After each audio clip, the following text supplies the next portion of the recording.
mga ka-Charles! Welcome back to yung season man. Gaplano ko nga mamadto ko sa ubos kay mangwa ko og bago pa na ako'y mautan kay lagit ang ulan.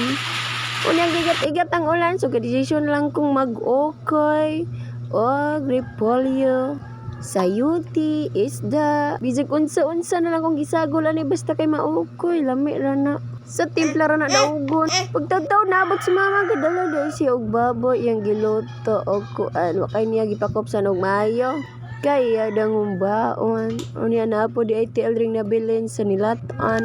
Unya pagtaw-taw no mga hapon-hapon ba naabot na mong uyon, kadala isa ka pang ganang nibkas. Gikan din ni siya nagkuhag tubig, unya swerte kay siya kay nakita siya nagduha ka buko, unya kabalo siya nga nang dyan ay pauban mo nung pangita niya.